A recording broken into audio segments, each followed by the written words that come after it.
तो hello good morning to all of you. कैसे हैं आप लोग? उम्मीद करते हैं सभी अच्छे होंगे। तो आज से हम लोग शुरू करने जा रहे हैं बिहार का इतिहास, बिहार का भूगोल, बिहार का ज्योग्राफी, जो भी चीज़ है यानी बिहार के संपूर्ण ज्ञान जो है इस चैनल के माध्यम से दिया जा रहा है, जिसमें आज जो है पहला क्लास है।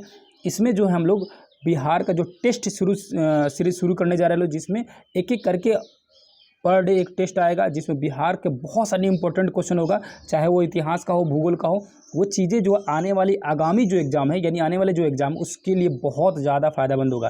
तो इस चैनल से जुड़े रहिएगा। अगर आपको बिहार के बारे में बहुत सारा नॉलेज लेना है तो आप चैनल से जुड़े रहिएगा। अगर वीडियो अच्छा लगेगा तो चैनल को जरूर सब्सक्राइब कीजिएगा और ज़्यादा से ज़्यादा बच्चों के पास शेयर कीजिएगा। तो सबसे पहला क्वेश्चन शुरू करते हैं। सबसे पहला क्वेश्चन यहाँ पर देखेंगे तो लिखा हुआ है कि इतिहासकारों ने मानव का उद्गम काल डैश लाख वर्ष पूर्व माना है। यानी कि कब से मानव का उद्गम काल शुरू हुआ है? तो 10 लाख वर्ष पूर्व से माना गया है। ठीक है, याद रखिएगा। दूसरा नंबर क्वेश्चन है प्राग ऐतिहासिक काल, यानी कि प्राग जो ऐतिहासिक काल है, पुराना काल है, इसमें किस प्रकार के आपको स्रोत मिले हैं? क्या लिखित स्रोत मिलेंगे? नहीं मिलेंगे। ठीक है, लिखित और अलिखित दोनों मिलेंगे? नहीं मिलेंगे, सिर्फ अलिखित स्रोत मिले हैं। अलिखित मतलब होता है कोई भी लिखा हुआ चीज़ नहीं है। जाहिर सी बात है, पुराने काल में कौन पढ़ा लिखा था कि लिखा हुआ स्रोत मिलेगा। ठीक है, तीसरा नंबर क्वेश्चन है इतिहास काल, यानी ऐतिहासिक काल कब से कब शुरू होता है? तो 1000 से लेकर 600 ईसा पूर्व तक। क्या इसके जो है लिखित स्रोत मिलेंगे? बिल्कुल मिलेंगे लिखित स्रोत जी भाई, क्योंकि इतिहास काल को लिखित स्रोत मिला है, तभी तो हमको लोग इतिहास को पढ़ पा रहे लोग।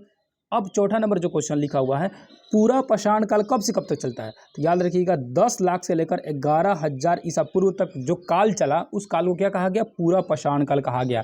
ऐसे भी क्वेश्चन पूछता है कि सबसे पुराना जो इतिहास रहा किस काल का रहा, या सबसे ज़्यादा काल किसका रहा?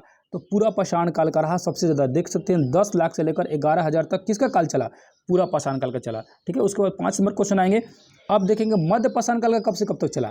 तो मध्य पाषाण काल का याद रखिएगा 11,000, यहाँ 11 लाख नहीं होगा, 11,000 से लेकर, यानी 11,000 से लेकर कितना तक? 6,000 तक चला। किसका काल चला? मध्य पाषाण काल का। और नौ पाषाण काल का कब से कब तक चलेगा? 6,000 से लेकर 4,000 तक। किसका? नौ पाषाण काल का। ठीक है, तो तीनों का समझ आ गया। पूरा पाषाण काल था कब से कब तक? 10 लाख से लेकर 11,000 तक। ठीक है, उसके बाद आपका मध्य पाषाण था 11,000 से लेकर 6,000 तक। ठीक है, नौ पाषाण काल 6 से 4,000 तक। ठीक है, समझ आइए कि नहीं समझ आइएगा? 7वां नंबर क्वेश्चन देखेंगे तो उसके बाद देखेंगे तो कैल्कोलिथिक काल जो चला वो कब से कब तक चला? तो 4,000 से लेकर 3,000 तक चला। ठीक है, यानी कि पूरा पाषाण काल, मध्य पाषाण काल, नौ पाषाण काल, उसके बाद कौन सा काल आता है? तो कैल्कोलिथिक काल आता है। ठीक है, उसके बाद कौन सा काल आएगा? तो कांस्य युगीन काल आएगा। ये कब से कब तक चलेगा? तो 3,000 से लेकर 2,000 ईसा पूर्व तक चलेगा। ठीक है, 9 नंबर क्वेश्चन आएंगे तो कांस्य युगीन काल के बाद आएगा आपका लौ युग। लौ युग कब से कब चलेगा? तो 2000 से लेकर 1000 ईसा पूर्व तक चलेगा लौ युग। ठीक है, उसके बाद अगला क्वेश्चन 10 नंबर देखेंगे तो बिहार में मानव निवास का इतिहास जो है वो कब से रहा है? तो 1 लाख वर्ष पूर्व से रहा है। देखो, पूरे भारत में या पूरी दुनिया में मानव जो इतिहास है, मानव इतिहास का काल कब से रहा है? 10 लाख से। लेकिन बिहार में कब से इसका साक्ष्य मिला है? तो 1 लाख वर्ष पुराना साक्ष्य मिला हुआ है। ठीक है, अब ये क्वेश्चन पूछ रहा है क्या बिहार में बहुत सारे जगहों पर मिला हुआ है इसके साक्ष्य। साक्ष्य मतलब होता है प्रमाण।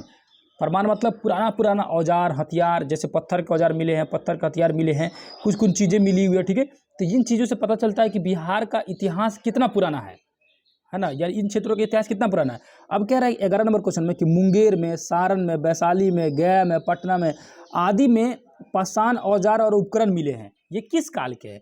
तो जाहिर सी बात है जब 1 लाख वर्ष पुराना हो गया तो ये पूरा पाषाण काल और नौ पाषाण काल दोनों का आ जाएगा। आएगा कि नहीं आएगा जी? 12 नंबर क्वेश्चन है वैज्ञानिकों ने प्रारंभिक मानव का नामकरण क्या किया है? तो नियंडरथल का नाम रखा है। ठीक है, क्या नाम रखा है? नियंडरथल। ठीक है, अगला देखेंगे 13 नंबर क्वेश्चन वाल्मीकि नगर जो है पश्चिमी चंपारण जिला में है वाल्मीकि नगर। ऐसे भी वाल्मीकि नगर काफ़ी फेमस है, किस लिए? तो बाघ अभयारण्य है। बाघ यानी टाइगर का अभयारण्य, बाघ अभयारण्य है बिहार के वाल्मीकि नगर में। ठीक है, तो ये जो वाल्मीकि नगर है यहाँ से भी उपकरण मिले हैं। जो ये उपकरण है ये कितने पुराने हैं, कब के हैं? तो पूरा पाषाण काल के हैं। कब के हैं? तो क्वेश्चन पूछेगा कि बिहार के वाल्मीकि नगर से किस युग के या किस काल के आपको वहाँ पे साक्ष्य वगैरह या प्रमाण मिले हैं? तो किस काल के मिले हैं? तो पूरा पाषाणी काल के वहाँ पर साक्ष्य मिले हैं। ठीक है, अगला क्वेश्चन लिखा है मुंगेर से प्राप्त अवशेष किस युग के हैं? किस युग के मुंगेर से? तो याद रखिएगा मुंगेर से जो प्राप्त हुए हैं वो है मध्यवर्ती प्रस्तर युग। युग जब पूछेगा तो क्या आंसर लिखेंगे? मध्यवर्ती प्रस्तर युग के हैं मुंगेर से। ठीक है, 15 नंबर क्वेश्चन लिखा हुआ है बिहार में आदि मानव के उपस्थिति के आरंभिक साक्ष्य कहाँ से प्राप्त हुए हैं? यानी कि अगर बिहार में आदि मानव रहते थे तो सबसे प्राचीन समय यानी सबसे पहले आदि मानव बिहार में कहाँ रहे थे, किस जगह पर रहे थे? तो आपका याद कर लेना मुंगेर और नालंदा में। कहाँ से उनका साक्ष्य मिलता है? तो मुंगेर और नालंदा से इनका साक्ष्य मिलता है। 16 नंबर क्वेश्चन आएंगे तो देखेंगे बिहार में जो आदि मानव का उपस्थिति का जो साक्ष्य मिला है वो किस युग का है? किस युग का है जी? तो पूर्व प्रस्तर युग। किस युग का है? पूर्व प्रस्तर युग। अगला जो लिखा हुआ है बिहार में मध्यवर्ती प्रस्तर युग के साक्ष्य मिले हैं, वो कहाँ के साक्ष्य मिले हैं? तो मध्यवर्ती के कहाँ से मिले हैं? तो मुंगेर से। याद रखिएगा कहाँ से मिले? मध्यवर्ती प्रस्तर युग का मुंगेर से। 18 नंबर क्वेश्चन लिखा है चिरांद यानी कि सारण, चेचर यानी कि वैशाली। देखो सीधे क्वेश्चन पूछ सकता है कि चिरांद का संबंध किस जिला से है? तो सारण से। चेचर का संबंध वैशाली से। याद रखना चेचर वैशाली, चिरांद सारण से। ये जो किस युग के यहाँ के अवशेष प्राप्त हुए, यानी चिरांद में, चेचर में, कहने का मतलब सारण में और वैशाली में किस युग के अवशेष मिले हैं? तो किस युग के अवशेष मिले? तो नौ प्रस्तर युग के। किस युग के? नौ प्रस्तर युग के। अगला क्वेश्चन जो दिया है बिहार में ताम्र प्रस्तर युग के परवर्ती चरण के अवशेष कहाँ मिले? यानी ताम्र जो युग है इस युग के अवशेष कहाँ से मिले? तो सभी जगहों से मिला है, चाहे चिरांद हो, चेचर हो, मनेर हो, सोनपुर हो, सभी जगहों से क्या मिला है? ताम्र युग के अवशेष वगैरह मिले हुए। 20 नंबर क्वेश्चन जो भी लिखा हुआ है बिहार के संबंध में निम्नलिखित में से कौन सा कथन सही है? तो ये सभी कथन सही हो जाएगा। कैसे? एक एक करके पढ़ते हैं।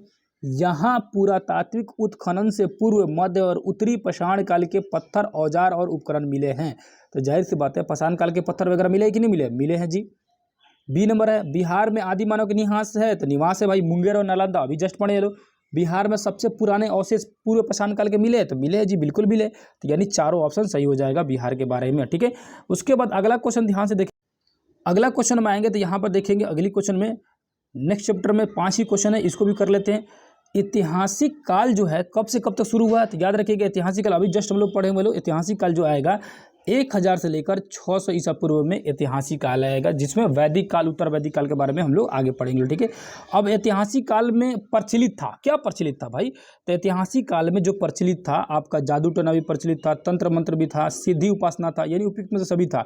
देखो ऐतिहासिक काल में वेदों के बारे में पढ़ना है, तो वेद जब पढ़ाएंगे ना उसमें ऋग्वेद, सामवेद, यजुर्वेद, अथर्ववेद, ये चारों वेद जब पढ़ाएंगे तो उसमें वेद में बताएंगे कि चारों वेद में आपका जादू टोना किससे है, तंत्र मंत्र किससे है, इन सभी, यानी ऐतिहासिक काल के बारे में ये सब चीज़ वहाँ पे प्रचलित थी। ठीक है, तीसरा नंबर क्वेश्चन लिखा है कि ऐतिहासिक युग की प्रथा आज के समय में जो है परंपरागत रूप से चली आ रही है वो कौन सी प्रथा है? कौन सी प्रथा है जो आज भी चली आ रही है? तो जितनी भी प्रथा है, बहेलिया कार्य, सपेरा वाला कार्य, जादू टोना, ये सब कार्य आज भी चलते आ रहा है।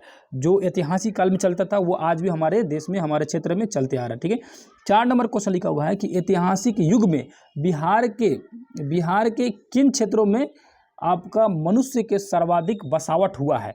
यानी कह रहा है क्या कि मनुष्य का सर्वाधिक बसावट बिहार के किन क्षेत्रों में, यानी कौन सा ऐसा जगह है जहाँ बहुत ज़्यादा मनुष्य वगैरह रहे हैं? तो गंगा घाटी के क्षेत्र। देखो प्राचीन समय में फैक्ट्री वगैरह, मशीन वगैरह तो था ही नहीं, ये तो सब किसी को पता है। तो प्राचीन समय में लोग कहाँ रहेंगे? जहाँ खेती बढ़िया से हो जाए, क्योंकि प्राचीन समय में कृषि ही सबसे बड़ा जीविकापार्जन का साधन था, यानी जीने के लिए साधन था। तो जाहिर सी बात है खेती कहाँ होगा? जहाँ क्या होगा, नदियाँ बह रही होगी वहीं पर ना खेती होगा। तो गंगा किनारे जाहिर सी बात है बिहार में लोग ज़्यादा रहेंगे। तो पूछेगा कि बिहार में किन क्षेत्रों में सबसे ज़्यादा लोग रहते थे प्राचीन समय में? तो गंगा घाटी के क्षेत्र में। सिंपल बात है कि नहीं है? 5 नंबर क्वेश्चन दिया हुआ है कि ऐतिहासिक युग के किस चैत्यालय से शक्ति उपासक शक्ति प्राप्त करते थे? यानी किस जगह से जो शक्ति के उपासक थे वो शक्ति प्राप्त करते थे? तो कहाँ से प्राप्त करते थे? तो याद रखिएगा पूर्व ब्रह्म चैत्यालय और मणि ब्रह्म चैत्यालय, 2 तरह का चैत्यालय था। ठीक है, ये 2 जगह चैत्यालयों से, यानी इन दोनों जगहों से शक्ति प्राप्त करने की प्रमाण या साक्ष्य मिला हुआ है, चाहे वो पूर्ण हो या मणिभद्र हो। पूर्णभद्र, मणिभद्र 2 तरह के चैत्यालय थे। इन दोनों चैत्यालयों से उपासक जो थे वो शक्ति प्राप्त करते थे। ठीक है, बिहार में। ठीक है, याद रखिएगा। तो ये 5 क्वेश्चन थे और वो पीछे के जो 20 क्वेश्चन, यानी टोटल 25 क्वेश्चन हो गए आज के बिहार के इतिहास के बारे में। किस तरह के क्वेश्चन थे और क्या आपके बारे में कुछ ये चीज़ें जो बिहार के बारे में आप पढ़े तो कुछ नया चीज़ आपको सीखने के लिए मिला? अगर नया सीखने के लिए मिला होगा तो चैनल को जरूर सब्सक्राइब कीजिएगा और ज़्यादा से ज़्यादा बच्चों के पास जोड़ने की कोशिश कीजिएगा, शेयर करने की कोशिश कीजिएगा। एक क्वेश्चन आपको बताना है कि बिहार में जो है, बिहार में आपका जो गंगा का विस्तार जो है कितना से कितना दूर है, कितना किलोमीटर तक है? यानी पूरे भारत में तो गंगा का विस्तार है 2525 किलोमीटर, लेकिन सिर्फ बिहार में कितनी उसकी दूरी है ये आपको कमेंट करके जरूर बताना है। ठीक है, नेक्स्ट क्लास में फिर से मिलेंगे, तब तक के लिए धन्यवाद, नमस्कार, अस्सलाम वालेकुम, जय हिंद, जय भारत।